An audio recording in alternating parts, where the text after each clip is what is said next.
उसमें भी शामिल है, तो उनसे भी जानते हैं कि वो कैसे देख रहे हैं। फैसल चौधरी साहब, आपको मैंने मुतादिद प्रोग्राम्स में ये कहते सुना कि इस केस को कंटेस्ट करने के बजाय माफी की तरफ जाना चाहिए, तो अल्टीमेटली यही इसमें हमने देखा कि आज खान साहब ने किया। तो आपको लग रहा है कि ये एक वाइज एडवाइस दी गई है अब उन्हें और इसके ऊपर अब फ्रूटफुल रहेगा, सारा नतीजा खान साहब के हक में आएगा?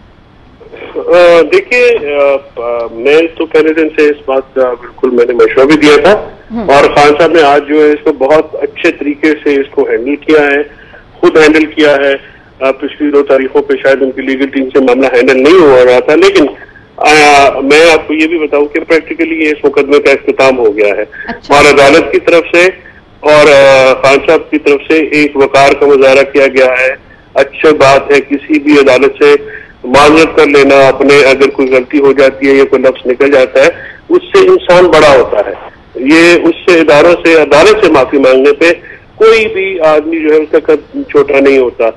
और इस मुल्क की तारीख है, एक बहीमाना तारीख है, अदालतों पे हमले भी होते रहे हैं, अदालतों को जो है वो निशाना भी बनाया गया। लेकिन इमरान खान ने आज एक अच्छे और उसके साथ जो उनके अल्फाज थे वो भी बहुत मुतासिर कुन थे, जिसमें उन्होंने लेडी जज से जाके खुद वजाहत करने का भी कहा। ये भी बहुत एक अच्छी बात है, खुशाइन बात है कि वो एक गैर जरूरी जो एक सिलसिला शुरू हो गया था वो खत्म हो गया है और अपने मामला पे, जैसे इमरान खान साहब ने कहा सबको कि मेरी उनकी जो जंग है वो माफिया के साथ और अदलिया से बिल्कुल जंग नहीं। लेकिन वो तो सब अब ये कहेंगे कि खान साहब ने फिर यू टर्न ले लिया। देखें, ये तो हमेशा यू टर्न लेते हैं, पहले उस पर स्टैंड करते हैं फिर बाद में। देखिए, बात यह है कि वो मायूसी आज बहुत सारे लोगों को मुझे लगता हुई है और वो मायूसी के आलम में ये बातें करेंगे। सियासी मुखालफिन खान साहब की तारीफ कभी सियासी मुखालफिन तो करेंगे नहीं, तो उनको तो सोचना ही नहीं चाहिए, वो सोचते भी नहीं है। वैसे ये भी मैं आपको बता दूं, वो आज अदलिया से जो मामलात हुए उससे अदलिया का वकार बढ़ा है, उससे सियासतदानों का वकार, इमरान खान का वकार बहुत बढ़ गया है। मुझे बताइए कि उन्होंने जो आज ये कंडक्ट किया है, इसको कोई भी शख्स जो कह सकता है कि ये सही कंडक्ट नहीं है, इससे एप्रिसिएशन हुई है, इससे वाह होगी, इससे जो है अदालत मजबूत होगी, इससे सियासी जमात। ऐसा होता नहीं है ना, आमतौर पर जिसके हक में फैसला आता है वो तो कहता है कि अदलिया का वकार बुलंद हो गया, लेकिन जिसके जो उसके मुखालिफ होता है फैसले के, वो तो एक अब हमने देखा है कि बाकायदा कैंपेन शुरू हो जाती है, अटैक कर दिया जाता है जजेस को। ये दोनों तरफ से होता है, माजरत के साथ। वैसे ये दोनों तरफ से होता है, चाहे हम हुकूमती सफों की बात करें या चाहे हम ऑपोजिशन की बात करें। बात यह थी कि आपकी बात दुरुस्त है। एक तो इसमें 2 चीजें हैं, एक इंसानी फितरत है कि कोई मुखालिफ चीज आए तो रिएक्शन उसमें होती है, लेकिन एक चीज ये होती है कि इस मामले में तो किसी मुखालिफ का ताल्लुक ही कोई नहीं है। ये तो अदालत और इमरान खान साहब का आपस मामला है। कंटेम्प्ट ऑफ कोर्ट में जो होता है ना जी, वो कंटेम्नर और कोर्ट का मामला होता है, किसी तीसरे का कोई उसमें लेना देना नहीं होता। जो है ये इस पे जो लोग कमेंट कर रहे हैं या बात कर रहे हैं, उनको मुझे लगता है कि वो अब्दुल्ला दीवाना वाली बात है, किसी बेगानी शादी में ऐसा उनका तो काम ही नहीं। अदालत ने अगर इस ग्रेस को, इस कॉन्डक्ट को एक्सेप्ट किया है, मतलब आज बयान हल्फी उनकी टीम को वैसे तैयार रखना चाहिए था, शायद आज ही केस खत्म हो जाता है। एनीवेज ये प्रैक्टिकली केस खत्म हो गया, फॉर्मेलिटी होती है, रिकॉर्ड में रखना होता है। लेकिन अभी काफी इम्तिहान बाकी है, तोशा खाना का मामला है और अभी जो दीगर मामला है। तोशा खाना का मामला इस तरह से होगा, मैं आपको बताऊं कि एक और जो है इलीगल गैर कानूनी बात जो मैं एक्सपेक्ट करता हूं, वैसे इलेक्शन कमीशन ने आगे को 10 फैसले दिए, रिवर्स हो गए। उनके कंटेम्प्ट नोटिस भी कल मैंने सस्पेंड करा दिए हाईकोर्ट से, जो कि गैर कानूनी और गैर आईनी होते हैं। उनका कोई काम कानून को वो डिसरिगार्ड कर चुके हैं, वो कानून के मुताबिक काम करना चाहते ही नहीं है। तो अगर वो कुछ किसी सिस्टम का काम करेंगे जी, तो वो फिर अदालत में जाएगा और अदालत जो है इसको कानून के मुताबिक देख लेगी। अगर मतलब इम्तिहान जो है वो आई थिंक उनके जो मुखालिफिन है, अब उनकी तो सारी उम्मीदें लगती हैं इलेक्शन कमीशन से, और तो कोई बात रह नहीं गई। लेकिन ये मामला जो है आजकल आगे आप लोग चैलेंज करेंगे अगर वो फैसला आता है। ठीक है, बहुत शुक्रिया आपका फैसल चौधरी साहब, thank you so much for your time. और कल साहब मैं आपकी तरफ आती हूँ, मैं जरा इस एक बात पर जरूर कमेंट लेना चाहूंगी आरिफ चौधरी साहब का भी। चौधरी साहब, ये बड़ा अनफॉर्चुनेट एक ट्रेंड देखा गया है कि जब भी जिसके हक में फैसला आता है वो तो खुश हो जाता है, बगले में जाता है, लेकिन दूसरा कहता है जी देखें ये अदालतों का लाडला है, और जब दूसरे मुखालिफ के हक में आता है तो कहते हैं देखें जी ये इनके साथ अब नरमी बरती जा रही है, ये लाडला है।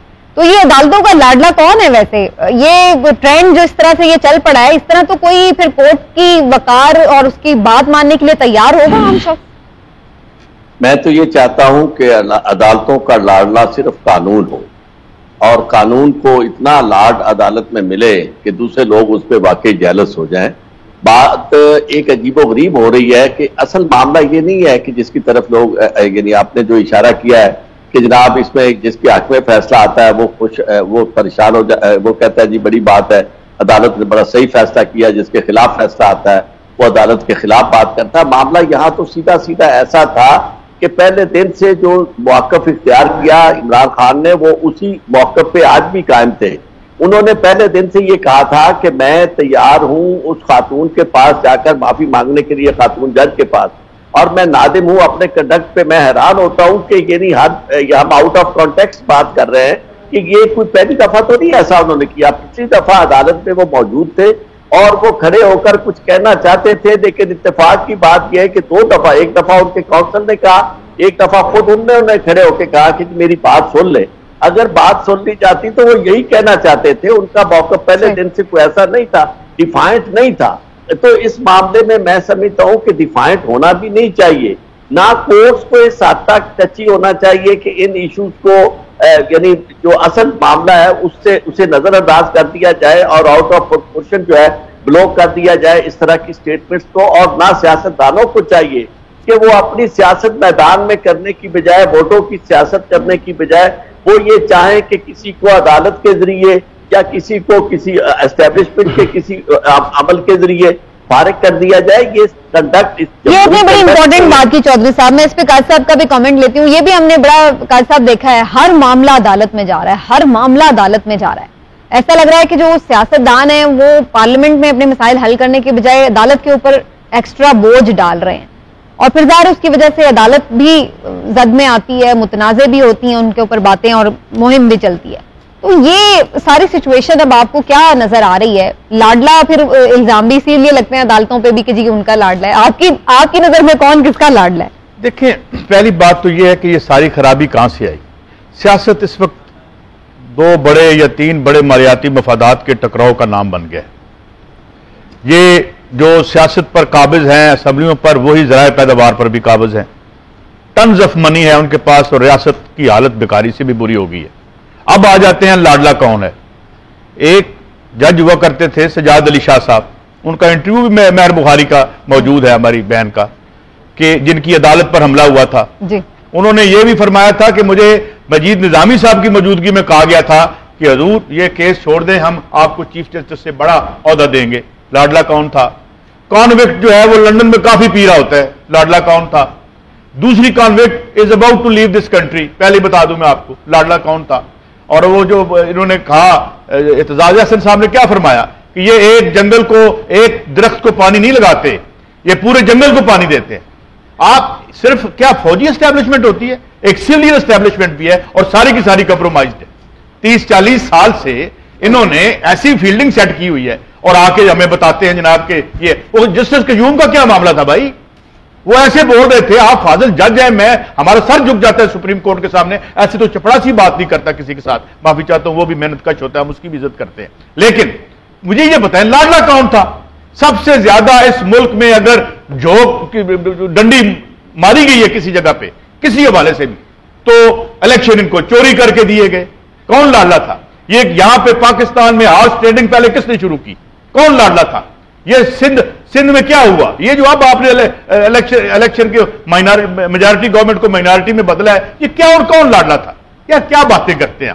बात ये कि मैं किसी को वोट नहीं हूं। ये बताएं, अच्छा आप एक बात निहाल हाशमी ने कहा था तुम्हारे बच्चों ने यहां रहना है, डायरेक्ट थ्रेट दी थी उसने। 5 यहां पर है, क्या है, बुग़्ज़ से भरे हुए हाईएस्ट कोर्ट के जज, तो इनको तो सारी उम्र के लिए सजाएं होनी चाहिए थी। जाके अंदर जाकर रोना शुरू कर देते हैं। ये अभी जो जज था गिलगित बल्तिस्तान का, जिसने दिया था, वो इनके इर्द गिर्द देखो सिवाय 2 नंबर बंदे के बंदा कोई नहीं नजर आता। And then we are again partisan बने हुए हैं। नहीं, लेकिन तो बात ये बात है ना काजी साहब कि ये भी तो वो कहते हैं कि अगर ठीक है ये फेवर्स भी आप गिनवा रहे हैं, लेकिन दूसरी तरफ ना एहलियां भी नहीं करते हैं। मेरी तरफ से सवेरे कर दे लिए गए, अगर गिरफ्तारियां जान है ना हुई भाई, हैं। मैं कहता हूं करें 15 कहते हैं खान साहब को तो पकड़ने की कर दे जरूरत यार। नहीं हो रही मैं किसी खान साहब का ना वोटर हूं ना पीटीआई का मेंबर हूं ना मैं उनके फिर दोनों तरफ लाटा बात करता हुआ। हूं, लेकिन मैं ये बात करता हूं कि ये लोग जब बात करते हैं, लुक हु इज टॉकिंग, अंग्रेजी में कहते हैं look who is talking. Khan पर आपने तरले कोशिश कर ली कि डायरेक्टली 1 रुपया उसकी जेब से निकला है, नहीं निकला। वो जो है वो 16 अरब रुपए वाले, और वो जो वो रिजवान मेरा दोस्त था, फौत हो गया बेचारा, जो एफआई, उसको धमकियां लगाई अंदर जाके आपने। नैब की कराची में क्या, इधर आपने पत्थर मारे नैब को, तो पूछने वाला कोई नहीं है।